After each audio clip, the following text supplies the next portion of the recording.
नमस्ते, सुप्रभात। दैनिक जागरण के महत्वपूर्ण खबर में आप सभी का स्वागत है। आज हम बात करेंगे दैनिक जागरण की कुछ महत्वपूर्ण खबरों के बारे में, साथ ही उसके एक यूपीएससी जो पिछले विगत वर्ष पूछा गया प्रश्न है उसे भी सॉल्व करेंगे। याद रखिएगा, यह दैनिक जागरण का राष्ट्रीय संस्करण है, जिसमें आप लोग को वही खबरें दी जाएंगी जो आपके परीक्षा के पॉइंट व्यू से इम्पोर्टेंट होगी। आशा करती हूँ कि आप लोग को यह खबर अच्छी लगे। धन्यवाद। चलिए देखते हैं आज की क्या खास खबरें हैं, उन्हें हम एक एक करके देख लेते हैं। खबर की तरफ आगे बढ़ने से पहले हम प्रश्नों को देखेंगे, उसके बाद हम खबरों को एक एक करके देख लेंगे। चलिए देखते हैं इसका प्रश्न क्या है। ये सिविल सेवा परीक्षा विगत वर्ष 2018 का प्रश्न है। प्रश्न निम्नलिखित कथनों पर विचार कीजिए। पहला कथन है, आधार कार्ड का उपयोग नागरिकता या अधिवास के प्रमाण के रूप में किया जा सकता है। दूसरा कथन है, एक बार जारी होने के बाद आधार संख्या को जारीकर्ता प्राधिकारी द्वारा समाप्त या छोड़ा नहीं जा सकता है। उपयुक्त कथनों में से कौन सा सही है? सही विकल्प चुनें। पहला विकल्प है केवल एक, दूसरा है केवल दो, तीसरा है एक और दो दोनों, चौथा है ना तो एक और ना ही दो। तो आप लोग से अनुरोध करती हूँ कि आप लोग इसका आंसर कमेंट बॉक्स में जरूर बताएं। चलिए देख लेते हैं आज की क्या खास खबरें हैं। इस क्वेश्चन का फुल एनालाइज हम वीडियो क्लास में जरूर करेंगे। अगर इस क्वेश्चन की पूरी जानकारी चाहिए तो आप लोग वीडियो को लास्ट तक जरूर देखें। पुंछ में 3 लोगों की मौत पर कोर्ट ऑफ इंक्वायरी जारी। ब्रिगेडियर को हटाया, 3 अन्य अफसरों पर कार्रवाई की तैयारी। पुलिस ने अज्ञात लोगों के खिलाफ दर्ज किया हत्या का मामला। बता देना, गुरुवार को पुंछ में आतंकी हमले में 4 सैन्यकर्मी हुए थे बलिदान, उसी की बात हो रही है।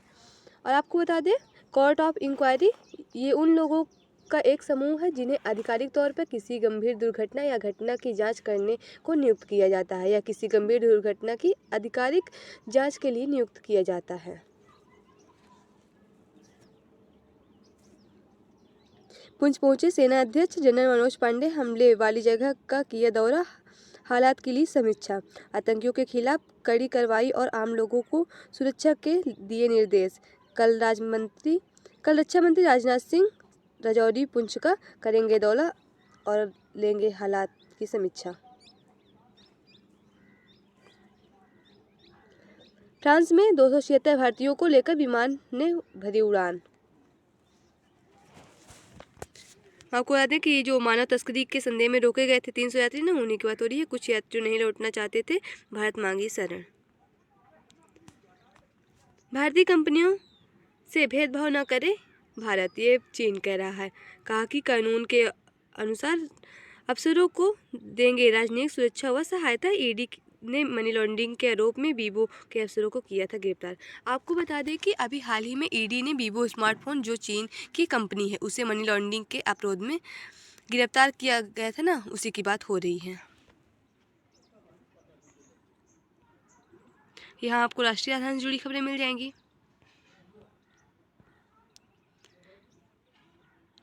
पीडब्ल्यूडी सड़कों पर लगाएगा 56,000 नाइट विजन बुलेट कैमरे। विभाग की 1400 किमी किलोमीटर सड़कों के रखरखाव और सुरक्षा जैसी मामलों की निगरानी में मिलेगी मदद। वर्ष 2022 में बनी योजना को आगे बढ़ाने के लिए मंत्री आतिशी ने अधिकारियों को दिया निर्देश। बता दें, पीडब्ल्यूडी बता दें आपको पब्लिक वर्क डिपार्टमेंट की बात हो रही है। इसे हिंदी में लोक निर्माण विभाग भी कहा जाता है। ये एक सरकारी विभाग होता है। वह इसका मुख्य कार्य सड़क निर्माण, बिल्डिंग निर्माण, ब्रिज आदि का निर्माण जैसे कार्य करना होता है। देश को ईसाइयों के योगदान पर गर्व है, ये हमारे प्रधानमंत्री नरेंद्र मोदी जी कह रहे हैं। ईसाइयों के समूह से मिले पीएम, कहा यह गरीब की सेवा में हमेशा आगे रहते हैं। उपनिषद व बाइबल पोप के संदेश व सरकार के मंत्र के समान बताया। व्यापारिक जहाज़ों पर हमले के बाद नौसेना ने अरब सागर में तैनात किए 3 युद्धपोत। मुंबई पहुंचा जहाज एमवी केम प्लूटो, नौसेना की 3 ने की जांच। विवरणों से पता लगने को फॉस्फेरिक व तकनीकी विश्लेषण की जरूरत होगी। फॉरेंसिक तकनीकी। जल्द अयोध्या में अमृत भारत को हरी झंडी दिखाएंगे पीएम, ये रेल मंत्री अश्विनी वैष्णव कह रहे हैं। यहाँ आप लोग को राजनीति से जुड़ी खबरें मिल जाएंगी।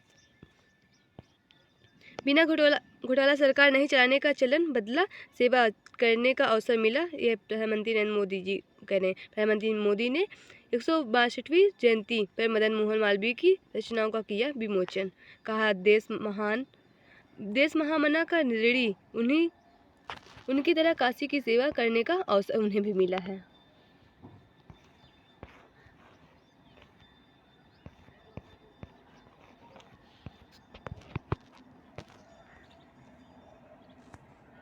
देश में अब तक आए JN-1 वेरिएंट के 63 मामले।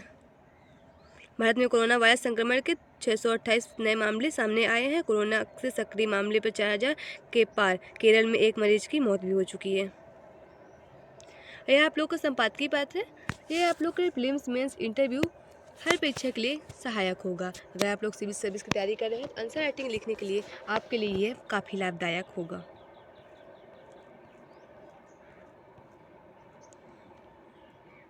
समुद्री डकैती से सुरक्षा के लिए प्रतिबद्ध भारत। समुद्री लुटेरों द्वारा हमलों की आशंका से इस समय लाल सागर में अपने जहाज भेजने से विश्व की कई बड़ी शिपिंग कंपनियां हिचक रही हैं।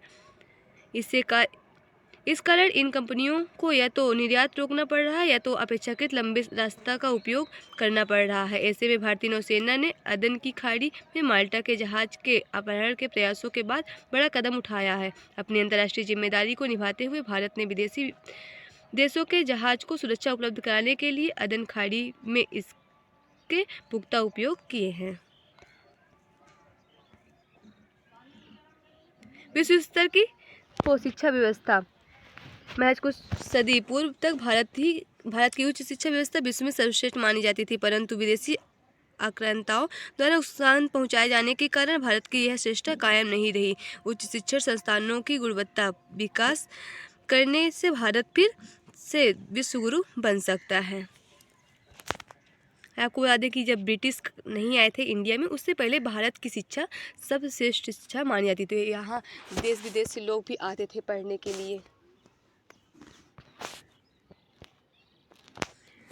स्वास्थ्य बीमा सस्ता करने की तैयारी। अंतरिम बजट में हो सकता है घोषणा। आयुष्मान भारत के दायरे में वृद्धि भी संभव। अब तक 40 करोड़ लोग ऐसे हैं जिनके पास किसी प्रकार का कोई स्वास्थ्य बीमा नहीं है। हेल्थ केयर सेक्टर के लिए रेगुलेटर लाने की दिशा में भी हो सकती है कुछ घोषणाएं।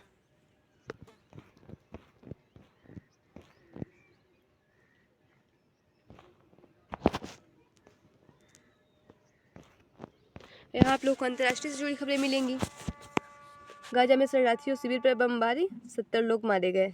हवाई हमले में एक रात में मारे गए 106 फिलिस्तीनी। लड़ाई में अभी तक 158 इजराइल सैनिक भी मारे गए हैं। आपको बता दें ना, जो इजराइल और हमास का संघर्ष चल रहा है उसकी बात हो रही है। आपको बता दें ये 7 अक्टूबर को शुरू हुआ था, जब इजराइल अपना एक महत्वपूर्ण पर्व सुक्कोत मना रहा था। तभी जो गाजा का एक आतंकी संगठन हमास है, उसने इजराइल पर लगभग 500 मिसाइलें दागी थी।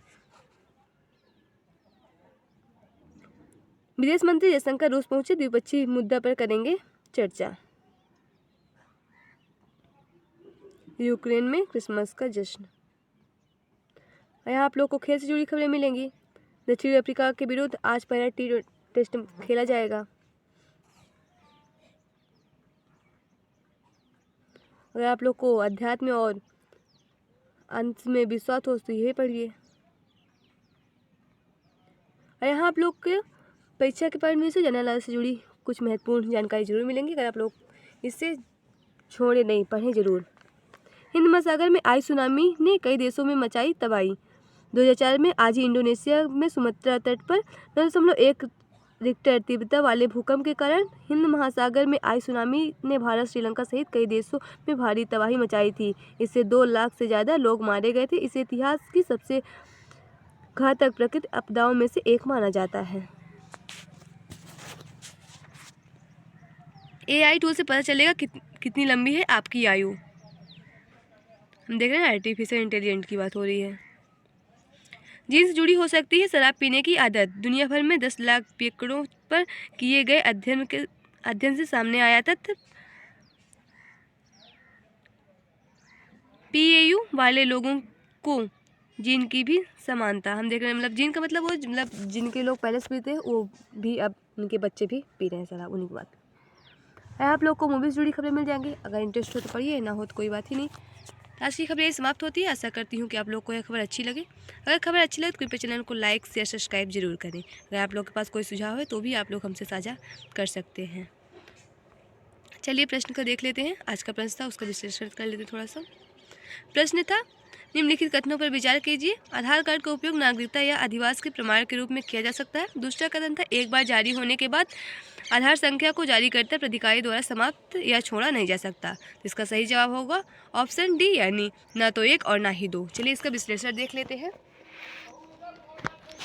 आधार प्लेटफॉर्म सेवा प्रदाताओं को निवासियों की पहचान को सुरक्षित और त्वरित तरीके से इलेक्ट्रॉनिक रूप में प्रमाणित करने में मदद करता है, जिससे सेवा वितरण अधिक लागत प्रभावी एवं कुशल हो जाता है। सेवा भारत सरकार और UIDAI के अनुसार आधार नागरिकता का प्रमाण नहीं है, इसलिए कथन एक सही नहीं है। हालांकि UIDAI ने आकस्मिकताओं को एक सेट भी प्रकाशित किया है जो उसके द्वारा जारी आधार की अस्वीकृति के लिए उत्तरदायी है। निश्चित या विषम बायोमेट्रिक जानकारी वाला आधार निष्क्रिय किया जा सकता है। आधार का लगातार 3 वर्षों तक उपयोग न करने पर भी उसे निष्क्रिय किया जा सकता है। इसलिए ऑप्शन कथन 2 भी सही नहीं है, इसलिए कथन विकल्प डी सही जवाब है।